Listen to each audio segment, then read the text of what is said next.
미국과 이란의 갈등이 끝을 모르고 치닫고 있습니다. 페르시아만 호르무즈 해협이 봉쇄되면 제6차 오일 쇼크가 발생할 것이라는 공포가 짙어지고 있습니다. 1973년 첫 발생 이후 50년 이상이 흘렀고 세상은 이제 인공지능을 말합니다. 하지만 인류의 심장을 뛰게 하는 것은 여전히 석유입니다. 유가가 요동치면 물가가 오르고 금리가 치솟으며 주식시장은 발작을 일으킵니다. 당장 내 계좌의 QQQ 수익률이 무너지고 QLD, TQQQ 투자자들은 밤잠을 설치며 두려움에 떨게 될지도 모릅니다. 하지만 역사는 우리에게 매우 선명하고 맹혹한 진실을 알려줍니다. 과거 5번의 오일 쇼크가 세상을 강제로 재편할 때마다 누군가는 철저히 몰락했지만 누군가는 상상조차 할 수 없는 거대한 불을 쌓았다는 사실입니다. 우리는 과거의 위기들이 남긴 흔적을 철저하게 복귀해야 합니다. 다가올 변화를 예측하고 시장의 공포를 이용해 우리의 자산을 폭발적으로 증식시킬 기회를 잡아야 하기 때문입니다. 전쟁 자체는 사람들의 예상보다 일찍 끝날 수도 있습니다. 하지만 그 상처와 폭등한 기름값은 훨씬 오래 시장을 짓누릅니다. 한번 흔들린 에너지 공급망은 쉽게 제자리로 돌아오지 않습니다. 많은 투자자들이 종전선언만 나오면 주가도 유가도 모든 것이 예전으로 돌아갈 것이라 순진하게 기대합니다. 하지만 파괴된 유전 설비와 정제 시설을 수리하고 다시 가동하는 데는 막대한 자본과 기술 그리고 시간이 필요합니다. 국제에너지기구는 최근 보고서를 통해 이번 분쟁으로 역사상 최대 규모의 공급 차질이 빚어질 수 있다고 경고했습니다. 과거 위기를 되돌아보면 이런 수준의 공급망 붕괴 이후 이전의 생산량과 안정적인 가격을 회복하는 데는 최소 2년이라는 고통의 시간이 소요되었습니다. 단기 충격으로 끝나지 않는다는 뜻입니다. 과거의 위기들을 하나씩 뜯어보면 시장이 어떻게 무너지고 또 어떻게 진화하는지 완벽한 힌트를 얻을 수 있습니다. 1973년 제1차 오일 쇼크는 공기처럼 흔하던 기름이 무기가 될 수 있다는 것을 보여준 충격이었습니다. 단 몇 달 만에 유가가 4배로 뛰었고 세계는 전례 없는 스태그플레이션의 늪에 빠졌습니다. 국가는 개인의 이동을 통제했고 미국은 고속도로 속도를 제한했습니다. 자동차로 가득했던 네덜란드 암스테르담은 일요일 운행이 금지되며 자전거의 성지로 변했습니다. 사람들은 차를 타고 멀리 대형마트에 가는 대신 집 근처의 작은 가게를 찾았고 이는 세븐일레븐 같은 편의점 산업이 비약적으로 성장하는 결정적 계기가 되었습니다. 위기는 항상 소비 패턴을 강제로 바꾸고 새로운 산업의 대장주를 탄생시킵니다. 1979년 제2차 오일 쇼크는 세계 경제에 가해진 강제적인 구조조정이었습니다. 이란 혁명과 전쟁으로 유가가 치솟자 미국 연준의 폴 볼커 의장은 기준 금리를 20%까지 끌어올리는 극약 처방을 내렸습니다. 유가 폭등이 대출 이자 폭탄으로 이어지는 공포가 현실이 된 것입니다. 수많은 기업이 도산했고 주식시장은 피를 흘렸습니다. 하지만 이 혹독한 시련 속에서 산업의 판도가 완전히 뒤집혔습니다. 기름 먹는 하마로 불리던 미국의 대형차들이 몰락하고 그 빈자리를 연비가 뛰어난 일본의 소형차들이 장악했습니다. 전기를 덜 먹는 소니와 파나소닉의 고효율 가전이 세계를 제패했습니다.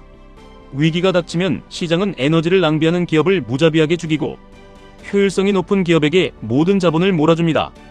1990년 제3차 위기는 에너지 안보의 시대를 열었고 2008년 제4차 위기는 교회 생활의 몰락을 불러왔습니다.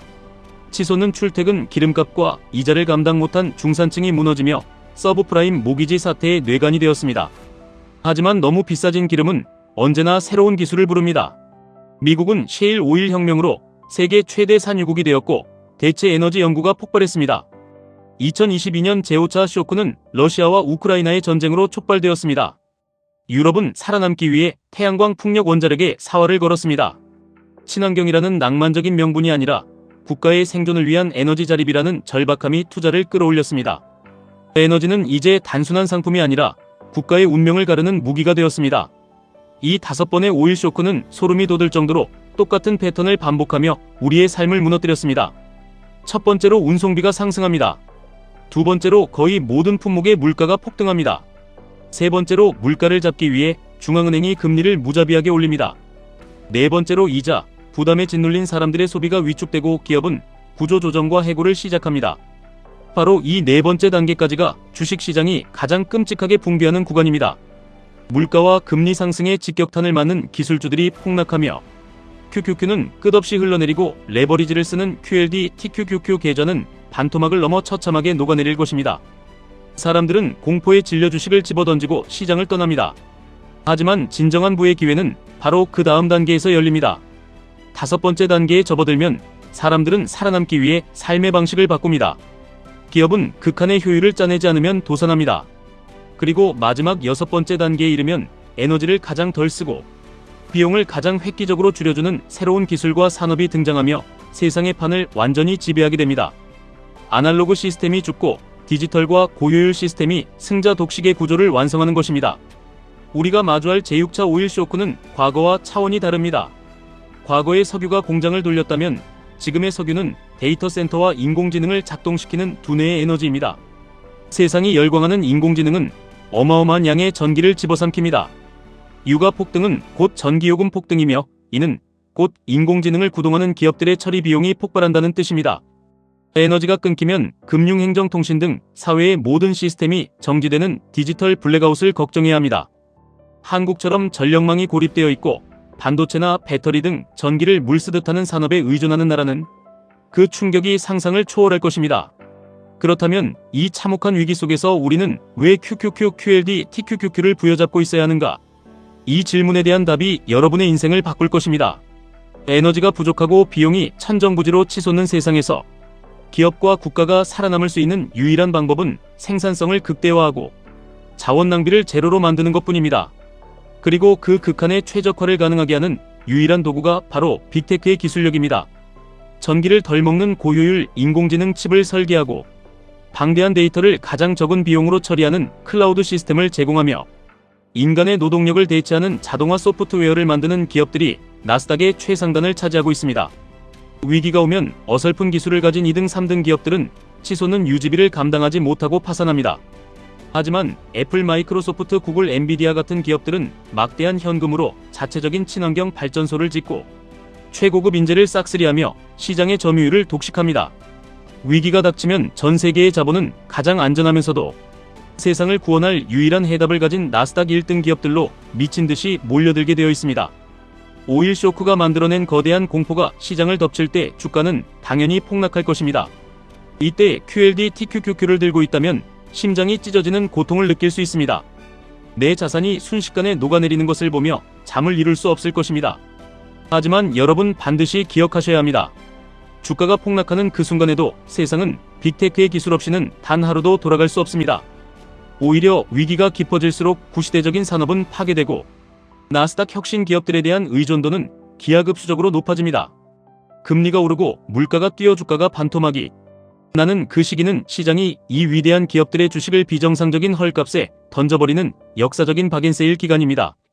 부자들은 언제나 대중이 공포에 질려 도망칠 때 가장 좋은 자산을 가장 싼 가격에 긁어모았습니다.